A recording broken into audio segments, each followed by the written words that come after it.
You know the feeling, right? You're in your kitchen, minding your own business, and then you see it. That one single cracked tile that just stares back at you. And your first thought is probably, hey, I can fix that.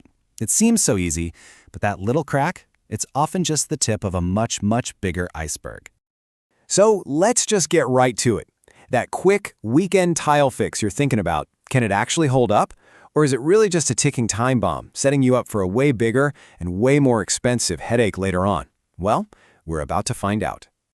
I mean, we've all been there. You run to the hardware store, grab some of that all-purpose glue, spend a few minutes on it, and boom, looks pretty good, for a little while anyway. But what's really going on under that perfect-looking patch? The truth is, you might have just started a much bigger problem. And this really gets to the heart of the issue.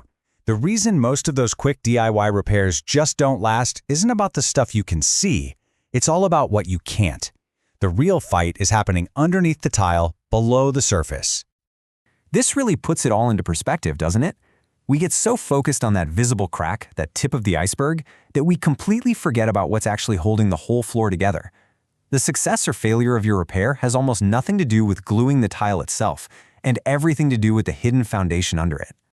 So when these repairs fail, it usually boils down to two main culprits that just completely derail the job. First, the surface prep was either rushed or, let's be honest, skipped altogether. And second, the materials you're using are probably totally wrong for the job. Let's break these two down. Okay, this right here gets to the core of that first problem: adhesives. They need a perfectly clean, totally dry surface to work their magic and create a real chemical bond. If you just slap some glue over dust, or old adhesive, or even a tiny bit of moisture, you're not really fixing anything. The tile might feel secure for a day or two, but it's basically just floating on a layer of dirt. And then you've got the second big mistake, using the wrong stuff. You know those convenient all-in-one glues and premix grouts? They seem like a great shortcut, right?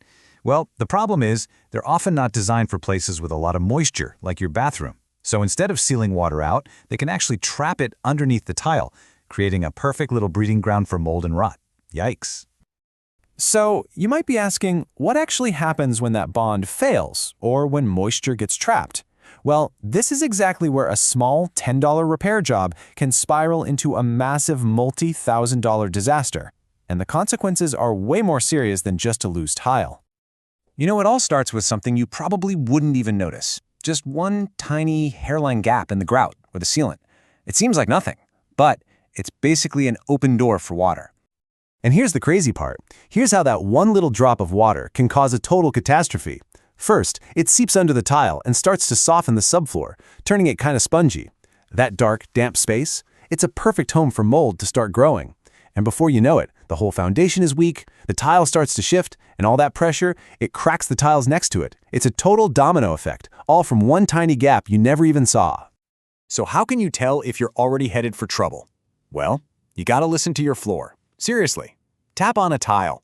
If it sounds hollow, that's a big red flag. If that crack you fixed keeps coming back, or if the grout lines look dark and feel kind of soft, that's moisture damage. And that musty smell that you just can't get rid of, oh yeah, that's a sure sign something is very wrong underneath. Okay, so we've talked a lot about the problem. What about the solution? Well, it's not about being faster. It's about being methodical. A professional approach is specifically designed to stop that whole cascade of damage we just walked through. If you remember just one thing from all this, let it be this number: 80%. For a pro, 80% of the entire job is just preparation. That's the meticulous cleaning, leveling, and drying of the surface. Only about 20% is actually setting the tile. This is the one crucial step that almost every quick fix completely ignores. And that's because professionals, they follow a system. It's not just about patching a crack. It's about figuring out why it cracked in the first place. From there, it's all about that critical surface prep, using the right high-quality materials like waterproof mortar, and then finishing the job with a perfect, watertight seal. Every single step is designed for long-term durability. And of course, this all leads to the big question on everyone's mind. What's this going to cost me? But the real question isn't just about the price tag today. It's about the total cost over time. When you lay it all out like this, the trade-off becomes crystal clear. That super low upfront cost for a DIY fix, it comes with a massive long-term risk. You might save a few bucks now, but you're basically betting against a future failure. The professional route, Yeah, it costs more initially, but what you're really paying for is peace of mind, a durable, waterproof repair that is built to last for years. And what does that high risk actually look like in dollars and cents? Look, we're not talking about buying another tube of glue. We are talking about having to tear out your entire floor to replace a rotten subfloor.